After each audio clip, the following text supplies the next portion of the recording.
I'm Joe Riggio. I am the Senior Director of Advancement with the Office of External Affairs here at NTID. I would like to briefly introduce our honored guest. She's most famous for two roles in TV series. She appeared in many episodes. The first TV series that she's famous for is the TV series FBI, with a pun on I. She appeared in 56 episodes. She's also famous for her role in the TV series Heroes. Her role was the character Emma Coolidge. So those are her two most famous roles. She was recently appeared as a guest star for the TV show series. It's on ABC, Will Trent.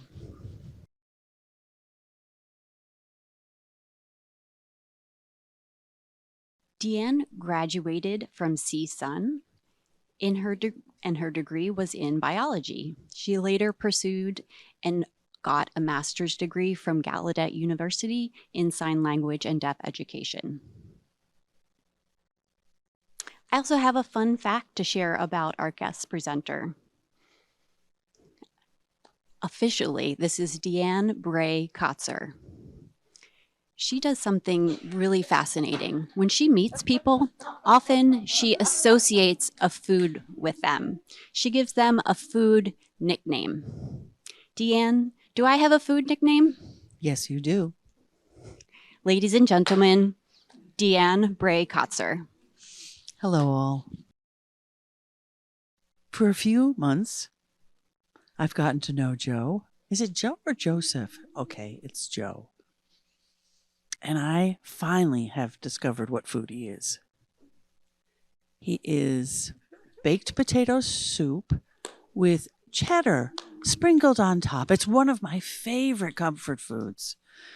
And that's how I associate Joe now. I'm just so comfortable. He makes everyone feel comfortable, welcome, that warm feeling. So that's why I've decided that's what food he is. If I typically meet somebody, have I given people food names before? This started when I was 9 years old, and I'll explain during my presentation why I do that. I'm not the only one. There are other people out there that identify people as dogs. Oh, you look like this breed of dog, or associate people with colors, like this person's yellow. I associate people with food. I don't base it on their looks. It's how they present themselves, how they sign, and sometimes a little bit of their looks is involved. As when I was growing up, I never gave people a food I didn't like. All the people I name food for are people that I like. Patrick Graybill is here.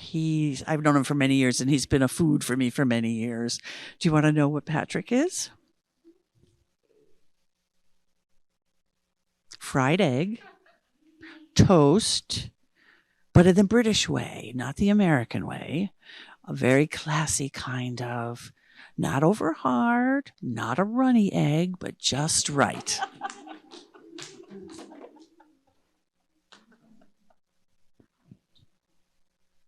I want to thank all of you in advance for your time today. I know this generation, the attention span is about 2 minutes, maybe. But you're here with me for an hour. And I hope you will leave the last 15 minutes for questions and answers.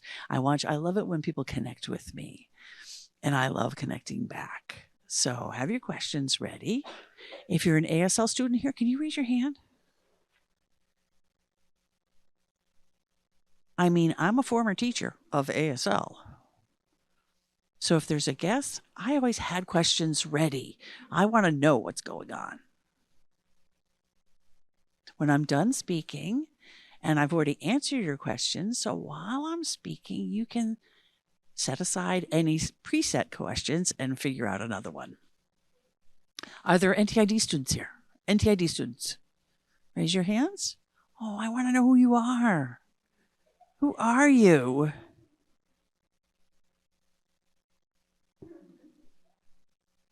I see professors here as well.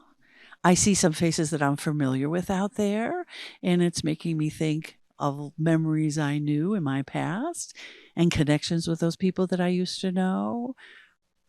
Teachers, when I played volleyball, professors I knew. I'm recognizing so many faces here, and I'm really thankful that you came, and thanks for your time. It's an hour. I'm going to make this simple, though. I'm going to make this a 3-act play.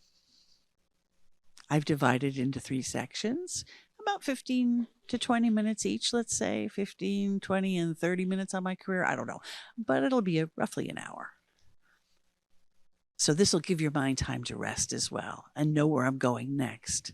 You know, it's like when you're reading, you have chapters, or a good writer will guide you as you're reading so you know where you're going with what you're reading. So I plan to do this for you with this setup. So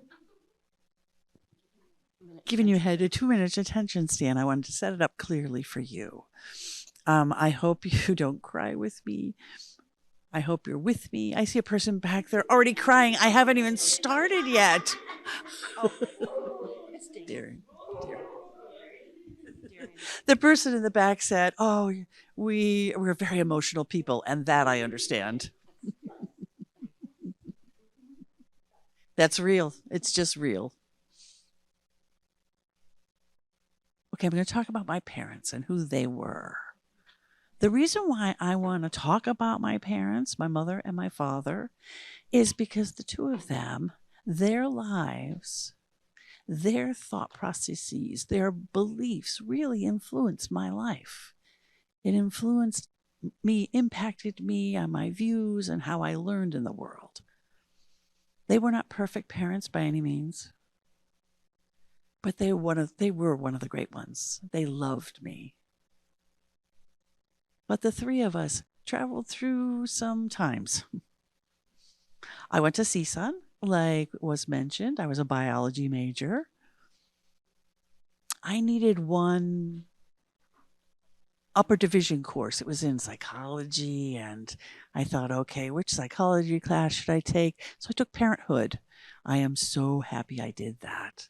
I was so glad I took that class because I got to really know who my mother and father were when they were small. I interviewed them and had a long list of questions that I found out about them. So I'll share with you who they were, my mom and my dad.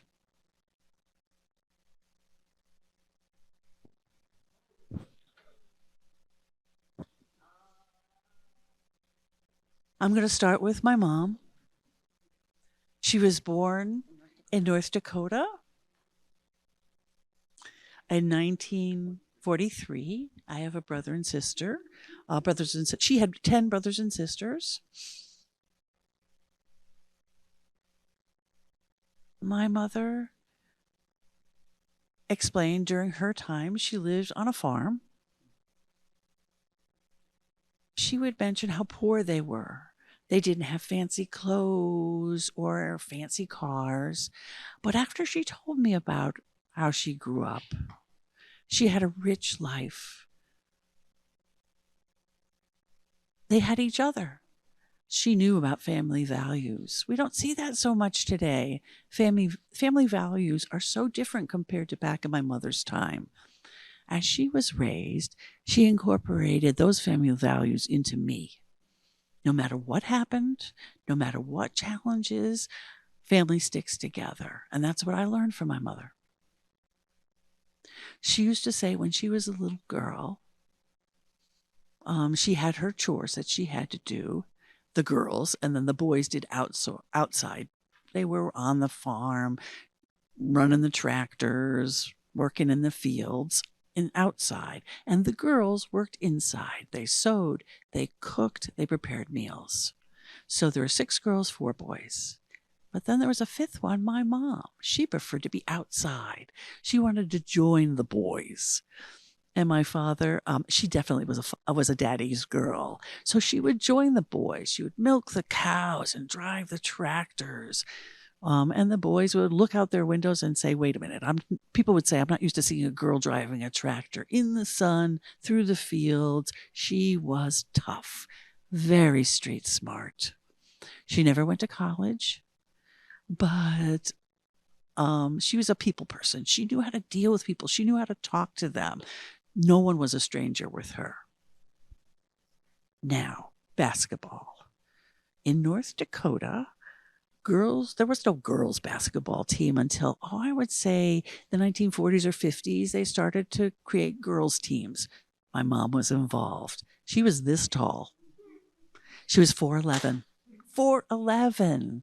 But she knew how to play basketball. She was fast. It was her attitude that kept her going. That made her quick and agile. Didn't matter her height. She was fast. She knew how to pass. She was a team player. She won the state championship of North Dakota girls team in 1958. 1958.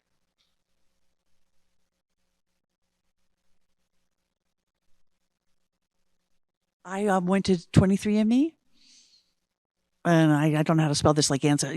I did the DNA test to find my ancestors. Has anybody done that? So my mom did that. She sent off her DNA test, and she went, I have all these genes, she told me. And athleticism was in there. And I thought, oh, no wonder, looking back, playing baseball, during PE class in middle school. I was the new kid, but I'd pick up a baseball bat, never held it before in my life. Saw a boy, tons of boys, crowd in on me, say, oh, there's a girl out here on the field. Look at her. I remember my dad told me, or he tried to teach me, but, I never played in any little league or anything like that. But he told me, keep my eye on the ball. That was the only rule. Keep your eye on the ball. Took a swing, and off it went. My first hit was a home run. First hit. So that athleticism has been passed to me. The boys ran from me after that. Made me feel good. Another thing I want to add, which I think is important, my brothers and sisters, remember how many? My mom had 10. My mom had 10. Her mother, my grandmother, was Catholic. There was no church near their home. There was a Protestant church nearby, so they would go. My grandmother would sit in the field, though, and read the Bible and commune with God herself. My mom was not a strong practitioner in any religion. She never talked much about God to me. She talked about spirituality a bit. But internally, she believed. In the 1940s, you didn't talk about religion or what you believed in. Her time. So my mom was the 8th child in her family. And the 9th, my favorite aunt, Mickey. Those two were tight. Very close. Aunt Mickey was gifted. We found out much later. She was involved in all the classes for gifted kids. And then there was my mom. They supported each other totally. When my aunt had children, my mom had children, my aunt decided to marry a black gentleman. And that was in the early 60s. A very different view about a white person marrying a black person back then. The family did have some judgmental thoughts about my aunt. Can you guess who? My mom and my grandmother. But they were so close. So one day, my mom's father had a heart attack and passed. The family decided to move to the oldest brother's. He was studying at university in San Diego, in California. So my mom was 14 at that time. So the family moved, that entire family moved to San Diego, again, supporting each other constantly. My grandmother was learning how to become a nurse. And anyway, they moved to San Diego. So my mother went through high school there, graduated, San Diego. This is my dad. I think he was probably 12 in this picture. He traveled quite a bit. He had a very tough life, my dad. That's where I get my last name. That's the only Bray that I've ever known of. Generations before him, I have no idea. I don't have any history where he came from, what his side of the family was, what they had worked at. Just my dad, I knew. My grandfather Bray, who I never met, when my dad was a baby, when he was born, his father left. So my dad never saw his father. My grandmother, my dad's mother, took care of him, and that got married to someone else. In 1933, my dad was born. Really tough time. He was born in Los Angeles, Hollywood. Back then, he was a milk boy. I mean, back then you would drive and drop off glass bottles of milk to each home. So that was his first job as a milkman.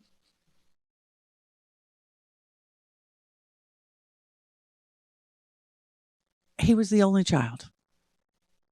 As he grew, he joined the Navy. Went off in the Navy, then came back, got married, had 4 kids. I never met them when I was growing up. Much later in life, I met them. And one actually signed. Her teacher was LMA, Lens. She was in her class for 2 semesters. I was really impressed with that siblings or half siblings signing. Back to my dad. Born, married, divorced. His life went on. He decided to become a still photographer.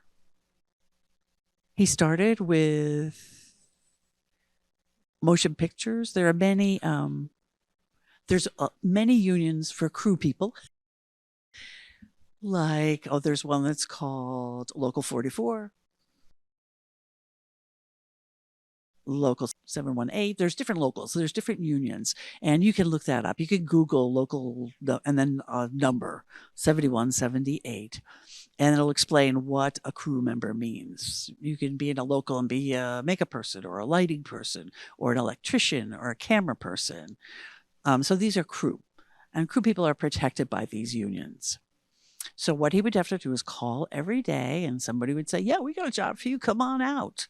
Give the address and he would run to that job. So one job led to the next, to the next, to the next. He networked, met more and more people. They liked him. They would say, oh, Dean Bray. His first name was Dean.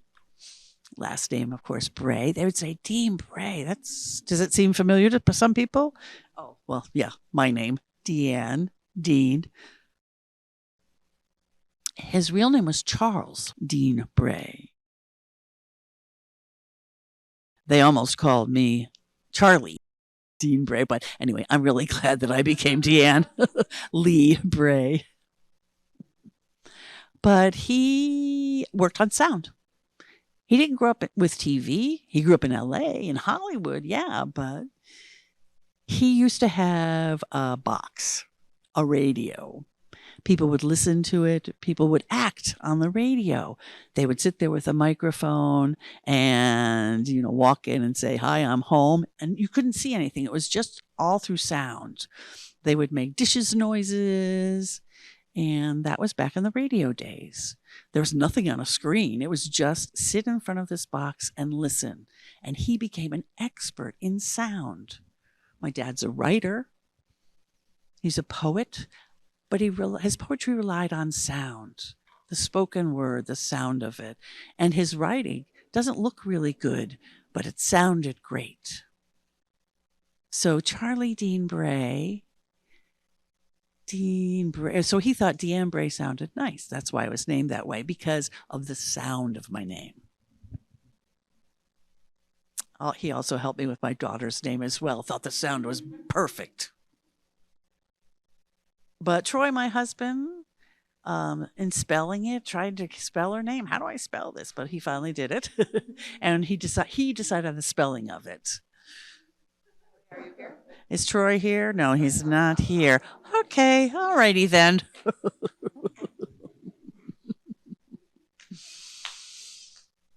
So, there's lights and directors chaired. Most of my father's life, he started within the union, and he was started in 1964.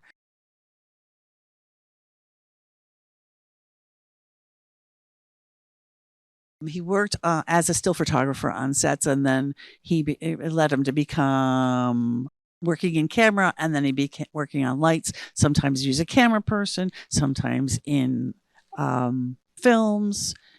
Does anybody know the movie Papillon? It's Steve McQueen was in it. There's many, many movies that he was involved in back in the day before I was born.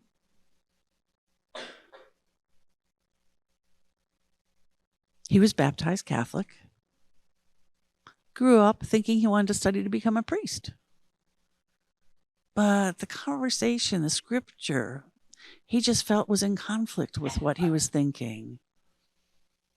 So he, into the new wave of the Catholic Church, he was a spiritual person. He believed in the spiritual world. He believed in not knowing all the answers, but he knew something was there. But Catholicism, he looked at all the churches around him. They felt too much like they were businesses. So he had his own spiritual journey.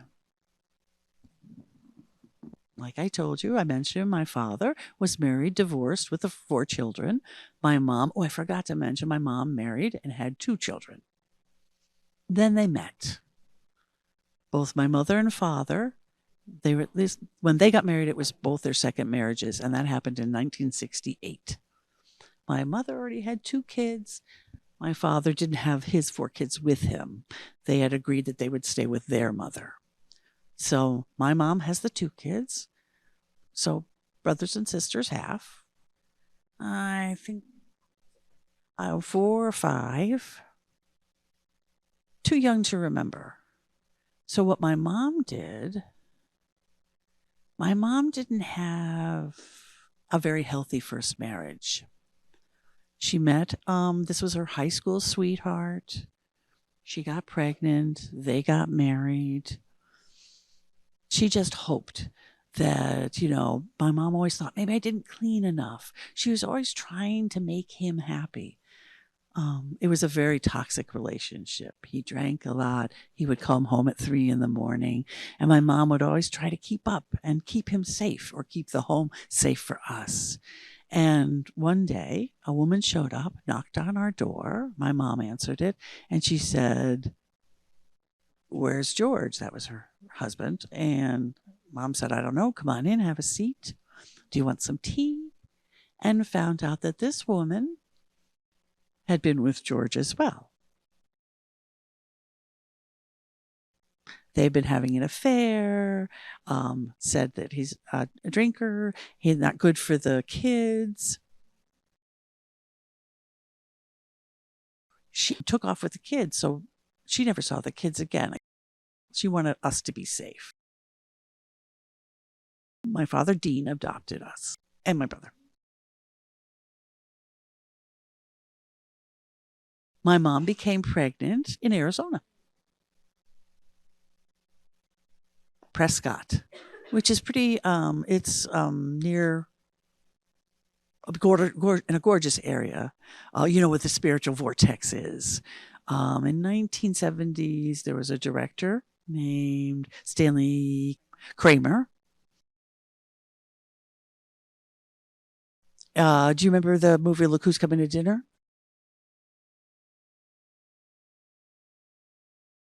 Kramer was a very famous director, but his message wasn't accepted in Hollywood. So he shoots his films in Arizona. Anyway, my father was the lighting director on that movie in Arizona. My mom became pregnant during the filming.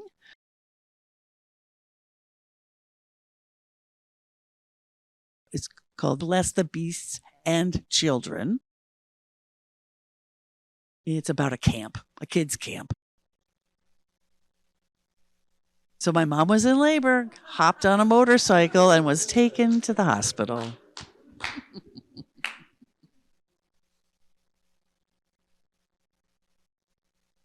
I was born in 1971. Prior to that, men typically were out in the waiting room while the woman gave birth. My dad said no. My dad wanted to be with my mom. When he wasn't looking for a Catholic church, he was looking for spiritualism somewhere.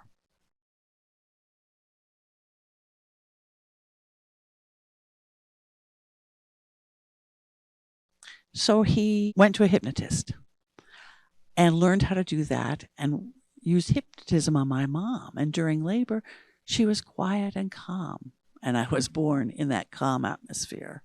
I'm always fascinated by that story, that he did that for my mom.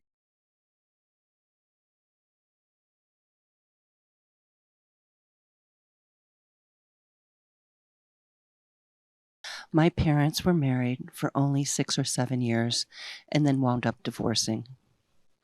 My father had written a diary during this time.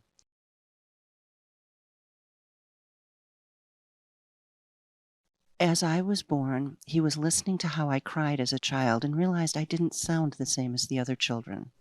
He noticed there was a difference, and even though it was loud, the way my crying was different. And in the diary, he explains this. He says, she doesn't sound like other children when they cry. She's out of control. So that was the first clue that my father suspected there might be something different about me, and perhaps I was deaf. He wasn't exactly sure what it was, but that had come to him, and he wrote it down in his diary. And then at 3, my parents divorced. So all I know is about the first 3 years of the notes that my father left in the diary that he wrote. Now, in regards to language development, my father told me that when you see things, a picture, for example, of a key, that you knew what it was.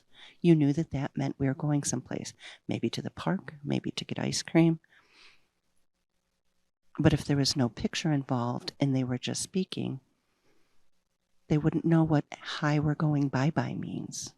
You would just look at us and not know.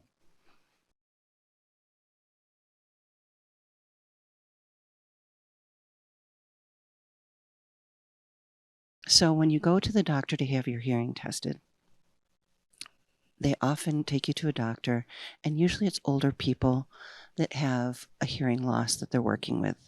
They were telling my parents, wait until she's older, wait till she's 7, wait till she's 12, because we aren't sure what her hearing level really is. But my dad was a smart guy, and he's self-taught. He taught himself to survive in life, basically, and he knew that the doctor's advice wasn't correct. He knows 4 or 5 different languages. He was very sensitive about various cultures, and he knew that language was a necessary part of life at a young age. And he kept saying, she's deaf. What about hearing aids? Does she have any hearing? So eventually we went to UCLA. UCLA has a hospital where they tested my brain activity to see whether or not I truly could or could not hear. So then that's when I got hearing aids. Cochlear implants back then were not a thing. But you know that babies don't have language if they're not exposed to it.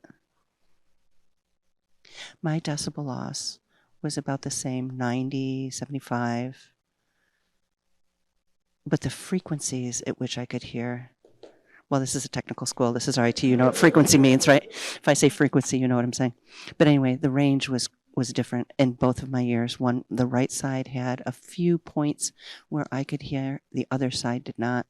So once I was aided, it was like I could feel some soft sounds in my left side.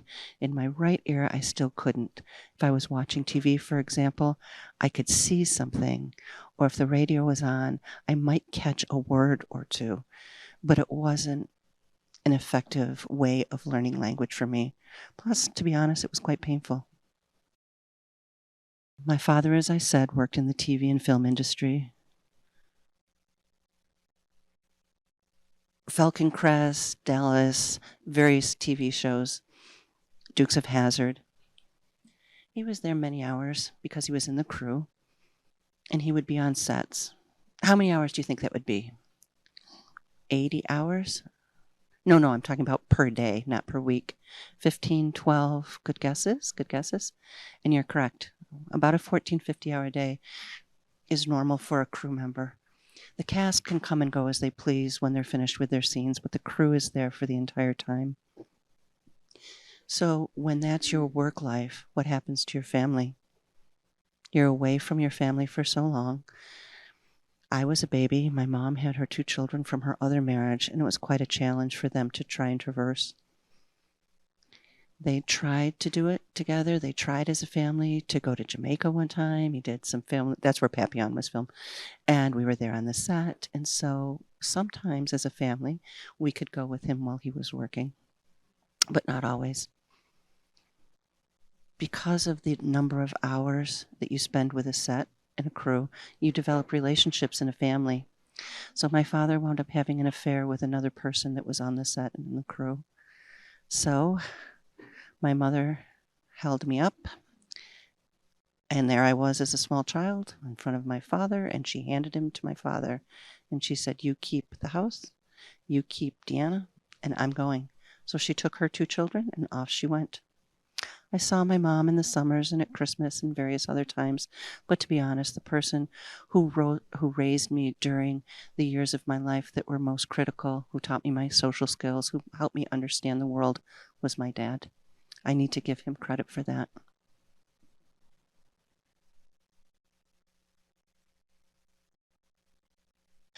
My dad, as I said, there's 5 different love languages. I'm sure you've seen this book. My dad was really into quality of time. Even though he was required to work many hours for his job, he spent as much time with me as he could. He taught me how to cook. He taught me how to iron. He signed with me. He learned with me. We grew together in that experience. And just about 2 blocks away, there was a deaf family. And it was Bishara. That was the last name of the family, Bishara. They California from Riverside in 1962. And they had adopted 2 Korean children, one of whom was a young man who was my age. So we went to the same school. We lived very close to each other. There was a gym. We could walk to school together. There were many deaf programs in various places, but those were all bused. You had to get there by bus. But this young man's name was Sam, and we lived close to each other. We spent recreation time together. His father, Sam's father, was deaf, worked in the computer industry, and Sam's language skills with the deaf adults grew, and my father wanted me to learn sign language as well. And he wanted me to be able to communicate. He didn't look at me as a medically deaf person. He wanted to be a functioning human in this world. And so he gave us both languages. He gave me both. And he could see me develop using both languages. You might see a helmet there. When I was a young girl, I had my own motorcycle helmet. I don't think it would fit me if I tried to put it on today, but I must have been, 8, 9, 10-ish, and I would sit behind my dad, and I would just see nature, the flowers. We would see all the landscapes and the sides of the road and the mountains. We could see the birds taking flight. My father would pull over as we were riding and get off and take photos because he always loved nature. And that also made me stop and think. And that also was something that I began to appreciate. That was his spiritual journey with nature. And I joined that journey with him. He was a single dad, and he was a single dad for quite a long time. I thought it was fun, though. I didn't mind my situation at all.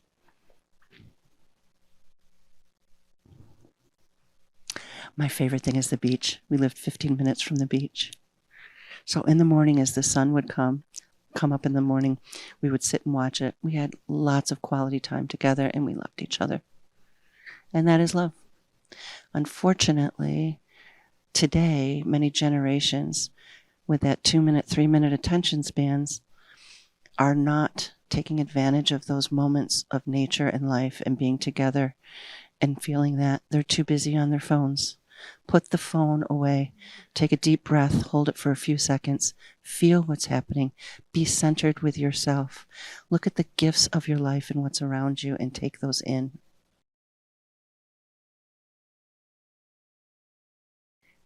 In our neighborhood, we had neighbors. One of the neighbors were the Sanchez family. They spoke Spanish, and unfortunately, I never learned Spanish because my ability to speak spoken language was totally a one-on-one situation. And in a natural setting, I did learn English, but unfortunately, I did not learn Spanish. I was unable to pick that up because I couldn't hear it. But there was lots of gestures between our two families. They would say, and you knew they were talking about having dinner or that they were full. And it was very gestural and visual, so I could communicate with them. Across the street from me was the Kirkley family. There were 4 children in that family.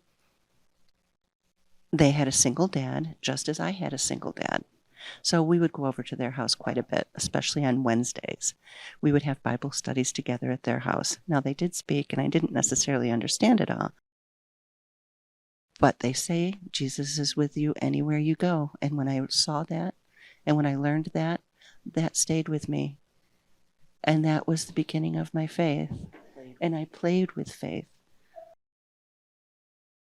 There was a person who taught me how to pray. One time I was there for a sleepover, and the hearing people were just chattering away. And I turned on the light to say, "What were you saying?" And I said, "Oh, I wasn't." They said, "I'm not talking to you." And so we were praying.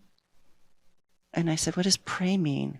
And she fingerspelled this to me, P-R-A-Y. And I said, "Okay, what does that mean?" And back in my day, the process of talking with God, for example, was if your grandmother was sick, you would pray to God, or you would thank God because they allowed you to do something, because He allowed you to do something. So praying was about very specific instances at that point. So I kind of liked that idea. When you pray for other people and you have a good reason in your mind to wish well for someone or to be thankful for something. I grew up uneducated about religious ways and Bible verses and anything to do with that, but that was kind of my introduction to faith. And then the Bashara family, which I just mentioned, that lived 2 blocks around the corner from me, and I would go to their house as well. So I did have places to go, and all of those neighbors were my family when I grew up. The Spanish-speaking family was wonderful. I did learn about Jesus with the folks across the street. And then the deaf family that was around the corner from me that signed. So I had all these influences in my life as I grew up. This is a school that I attended that was a mainstream school. And I don't mean mainstream in the sense that I was one child among many hearing kids. This was a whole cadre of deaf students that were in this class. There was 40 deaf students in my particular cohort, and this was back in 73. I started preschool, and my teacher, what do you think, was hearing or deaf in the 70s? What would you guess, deaf or hearing in the 70s? I happened to have a deaf preschool teacher whose name was Lil Skinner. And she was a secretary of California Association of the Deaf, CAD. And she was greatly involved in many, many deaf activities. She was one of an 11-member board. And the LA Club for the Deaf was established. And that was my preschool teacher. So it was such a gift for me to be able to have her. I learned about deaf camps. I learned about deaf sports. She would say, "I know your family only lives 2 blocks away." So I was truly blessed to have had this in my life, and I count my blessings to this day. I know some people think everybody in the world has the same experience, but that's not true. Sam, remember I told you my son, can you guys find me, first of all? Do you see where I am? I've got the jumper on. Oh, okay. Sam is right next to me. That was my bestie.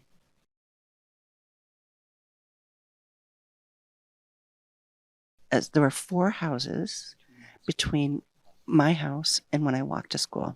So I would go home sometimes for lunch and then go back to school. It was nice to have a school so close in my neighborhood.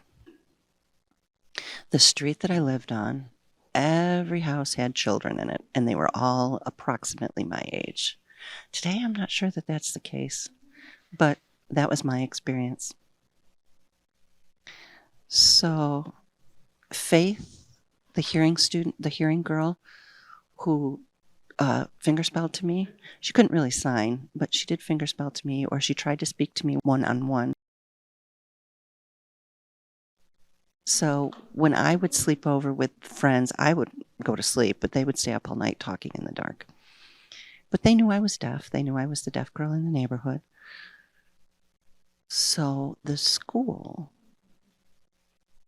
well, first of all, let's say I was friends with the hearing students. I might eat lunch with them. Sometimes I would decide to eat lunch with my deaf friends at that table in the cafeteria. So I would bounce back and forth between the hearing friends and the deaf friends that I had. As far as playing was concerned, it was generally the deaf friends. But I had choices. I didn't feel forced into one box or another. I could be with either group when I chose to. In the classroom until second grade,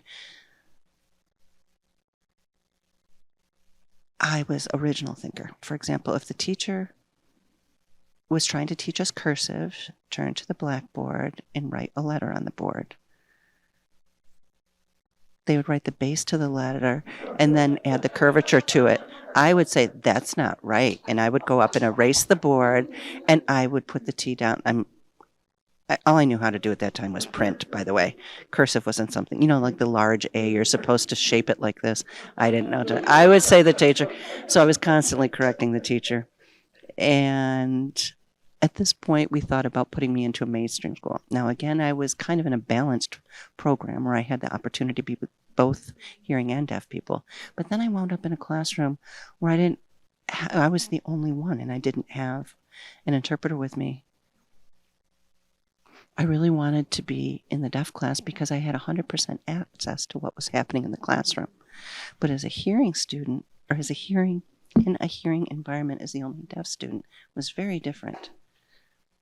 They assumed because I could speak that I could hear, but that of course was not the case. So I would try to figure out what was happening in class, and that's where my mind started to drift. That's when I started naming people as food. I would look at my teacher, who was Miss Rose, and I reminded me of oatmeal. Looked like about ready to retire at any moment. And I love oatmeal, don't get me wrong. It's my favorite meal in the morning. But that particular time, when you're in camp and you get that oatmeal that's been there forever and they just slop it on your tray? That was him. That was Mr. Rose. So he was my first food naming opportunity. And as I was learning English, whether it be spoken or written, I generally tried to do it in a visual way. I definitely needed a visual modality to receive information, and I didn't know what cha meant, C-H-A. But I'd get a note passed to me from a kid next to me, and it would say, "What cha doing after class?" And I would say, "Cha." C-H-A, what does that mean? And then finally, my cognitive processes caught up, and I realized that's the way they talk. It might sound lazy. It might sound like a kid talking, but it wasn't formal English. When you learn formal English or you learn spoken language from another country, it's very formal. This is dialect. This is everyday communication between people. So that's how I learned what cha meant. So the friends that I had that were hearing taught me this. One day during recess, I was standing outside playing, and I saw a couple of hearing people, including Faith, the girl I talked about before, and they were gesturing in copying people who had a deaf voice and basically making fun of us for signing and the way our voices sound. And I was very upset. As you can see in this picture, there's grass right here. So there was grass, and then there was black tar on the other side of it. And the hearing people were making fun of deaf people. So I walked up and I stood in the grass and I stared at them. And Faith looked at me and said, "Oh, no, you're one of us, Deanne." And I thought, me? I'm not a hearing person. I was born deaf. I should go back and explain. I need to add a second here onto this story. It bothered me because I couldn't communicate. So the hearing aids I had, I didn't like. So the You know, in a mailbox back in the day, you'd put the red flag up when you wanted the mailman to take the mail. Well, that's where I put my hearing aids and put the flag up. So eventually they found them and returned them to me. But anyway, my hearing wasn't working. I was saying, this isn't working and it's bothering me. So get rid of these things. And it's not effective. So leave me alone. I don't want a hearing aid. The one on the left I kept, but the one on the right I couldn't stand. Anyway, my identity was shaping at that moment because Faith thought I was hearing, but I'm not. I wasn't hard of hearing either. In the 70s, hard of hearing meant something very different than what it means today in the context of where we are. So friends who were hearing, and deaf people back then didn't necessarily, if you were deaf, if you could hang with deaf people and hang with hearing people, the two groups didn't necessarily hang together, but I could pass between them. So that's why they called me hard of hearing. So for 51 years, I thought I was deaf. I call myself deaf. I am deaf. Big D deaf. I sign. I'm in the deaf community. But they decided to label me hard of hearing because back then, hard of hearing people didn't hang out with deaf people.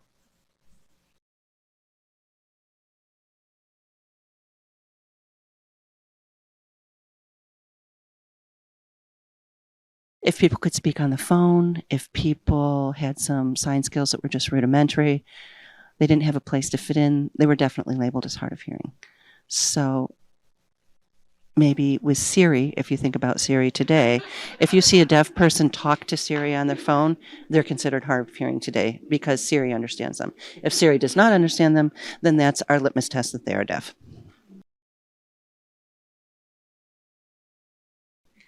So at 10 years old, that's when I became a language advocate. That's when I knew I had to do that because I was not one of you, and I don't do that, talking to the hearing people. As I said, I stood on the grass and saw them making fun of us, and I thought, wow, that's really powerful. You're in the tar, I'm in the grass. I'm in the green, you're in the dark. So that's when I left that situation and wanted them to leave me alone, and I went on my way. These are the different schools that I've been involved with. I'm going to speed up here. I've been taking my time. But the second school, if you look, my father thought it would be interesting if I went to an oral program, but I was not happy there. I lasted for 6 months, and then I was taken out, and I was very happy to be back in the school where I was with both my deaf and hearing friends and the neighbors in the hometown where I lived. Then we moved to Washington State. My father, again, remarried, and this particular woman was new to our family. They agreed that after elementary school had concluded that I would move to Washington State. So I moved, and I went to WSD, Washington School for the Deaf. I was there for about 8 months. And it was pretty far. It was about 2-3 hours from where I was living at the time and where my mom lived. So I only saw my mom on the weekends, Friday, Saturday, and Sunday. So I wanted to get to know my mom better, and I did. When I was in high school, I went ahead and did mainstreaming.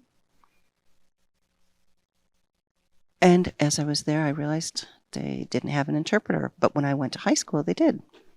There are 2 or 3 wonderful interpreters in my high school.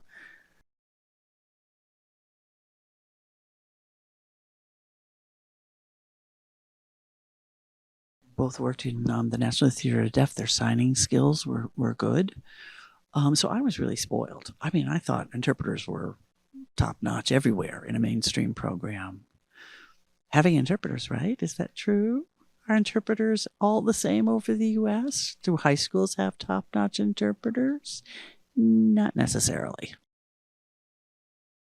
Moved in with my mom. I got to know her, and I got to know her language of love, which was giving and active service. That's the only way to know how to love. As you know, you get older, I have money, I have a car, I have all these things. But older friends said, let her give. It makes her feel good to let her give to you. So she would always say, don't give up. Chin up, smile. If you're in sports, volleyball, baseball, whatever, she was my best cheerleader. She was a terrific mother. She would work all day, come home, and cook a balanced meal. It was fantastic. She was a great mom. You know that church song, don't let your light go out, or keep your light shining? This the light of mine. What is the sentence? Somebody know it? Okay, this little light of mine, I'm going to let it shine. Let it shine. And don't let the devil blow it out. Let it shine. Something like that. Anyway, that's my mom teaching me that song. I became a tutor, a teacher of the deaf, when I was 14, basically. Wasn't certified or anything. I was 14. I went to the deaf school and I met Amy, who was deaf, did not speak at all, had a very deaf voice, and reading her English was stellar. I loved reading. She loved reading. She had been signing since she was small. She had been adopted, learned sign. They were totally involved in her education, and her English and her sign language were top notch. People think often that, oh, deaf people's English is awful, but it depends on their journey. You don't need to speak and hear to learn to read and write English. You don't. I understood that when I met Amy. There's Deaf Plus. When I became a tutor, I found that there were deaf kids, but they would also have other disabilities as well. So I learned about the variety of deaf people, that there are some people who can't learn written English. You try to teach them and it's just not happening. That's when I learned there are different types of deaf people out there, with or without disabilities. So my mom had said, you're a teacher, Deanne. Your journey is going to be with deaf ed. You yourself have experienced this. You would make a great teacher. And I was like, no, I want to be a scientist, Mom, or a vet, orthodontist. I don't know, something to do with really digging into science. But Mom was right.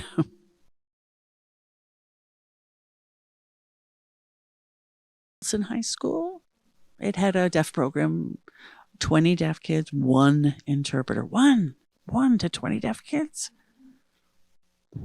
This is in California. Had what's it called, an emergency credential. That means you got to teach right now. You're gonna work. You just have to go to night school, get an emergency credential. You've got 2 years to get your credential. I didn't have kids at that time, so I had more energy, so I could get my emergency credential. I would go to work, which was challenging enough, then go to school with all my questions I learned at there. I got some answers, learned the approaches, and then go back to school and apply them in the classroom. So it worked for me at the time. But there's one thing that bothered me, one thing that just was not right. There was one interpreter. Why didn't we have all of them? But only juniors and seniors could have them. This was in 1999, 2000, 2001. Seniors had priority. What about the freshmen and the sophomores? No interpreters in their class? They need interpreters as well, but back then, no. So one day I went to GLAD, which is a deaf organization. It was a deaf service organization called GLAD, G-L-A-A-D. Sherry Farina was there, smoking a cigarette. She saw me standing there thinking, I was in deep thought at that time, thinking about my students. I was trying to get them. I was at an event getting them involved. She looked over at me, snubbed out her cigarette, and said, "How are you?" She knew something was up with me, and I replied, "Oh, I'm good. I'm good." So I explained to her the situation that I just explained to you. One interpreter for the seniors. We have 20 deaf students. Her face looked like, oh, this is old news. Oh, you're so out of it. Yeah, your students come to GLAD office and they explain what to do. So 4 months later, I had 5 interpreters that worked with the high school through the help of GLAD.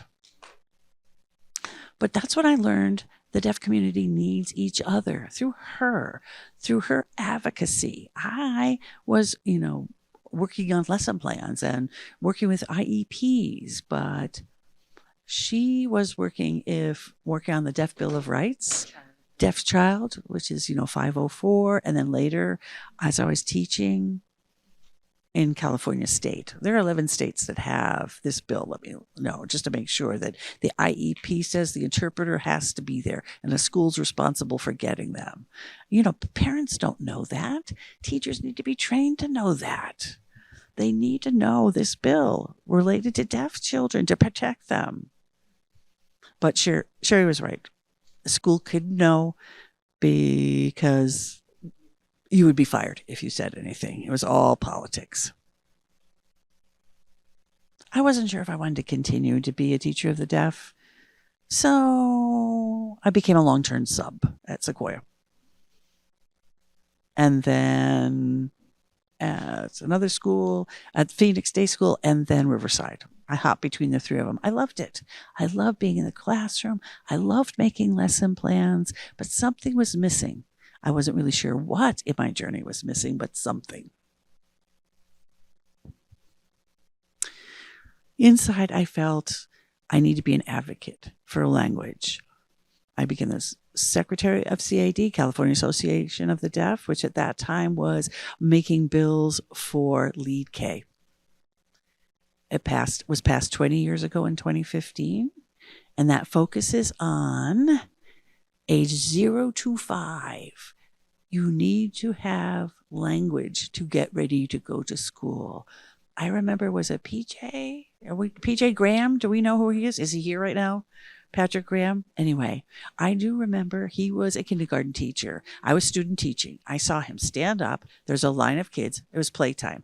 And he was saying, you can't go play until you tell me your name. And they would go, oh, J something. No, your name is Joe, Joe. Go play. Okay, next one. What's your name? Oh, it's Micelle. Oh, good. M-I-C. Remember, M-I-C. Follow me, M-I-C-H. These are 5 or 6 year old kids. Had to tell them how to spell their name. 21 kindergarten kids. 19 of them knew little or no sign. 5 or 6 years old. I couldn't emotionally handle that. So I went off in a different direction. I didn't have a plan. I didn't have a retirement plan, but I thought I'm going to go elsewhere, do something else. So I went to Gallaudet. I got my master's in sign language education, and in my mind thinking I'll be an advocate, but how, why, what, I didn't know. How about being an ASL teacher for hearing kids? So these are for kids whose English might not be their first language, or going from L1 to L2. I decided to do that.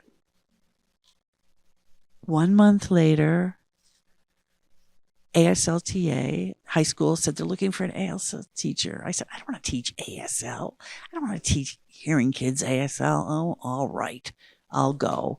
Because the school, Oak Park High School, was minutes away from my father's home. So Troy and me, and then said to my daughter was 5 at the time, I think. Yeah, 5. We said, you want to grow up with your granddad? What a perfect time. They loved each other. So we went and I taught for 10 years. And I loved it. I loved teaching. And I would look at these hearing kids and say, you have academic formal ASL in the classroom. You've been trained for 4 years. Why don't deaf kids have that? They learn English in 4 years of high school, but why don't we include ASL formally in the classroom? Why? And why not earlier? Why not start at kindergarten all the way through their education? And every day, not once in a while, they, go out and play and use their ASL. No, I'm talking about real academic, standardized language skill teaching in ASL. That's what children need today. And that's where I'm going. I don't know what my trajectory is, but I walked away from teaching high school, which I did for 10 years. 4 months ago, I quit. I moved back to Arizona. My husband's traveling, enjoying himself, and I enjoy joining him sometimes. But we also visit deaf schools all around the country and talk to deaf teachers. Speaking of Lead K, we're talking about trying to get it on a national level to be passed as a law in 50 states, not just the 23 that already passed it. That's my old high school. I loved my job there, but I knew I couldn't stay. I needed to change direction. Yes, obviously, very life-changing. Thank you for coming today.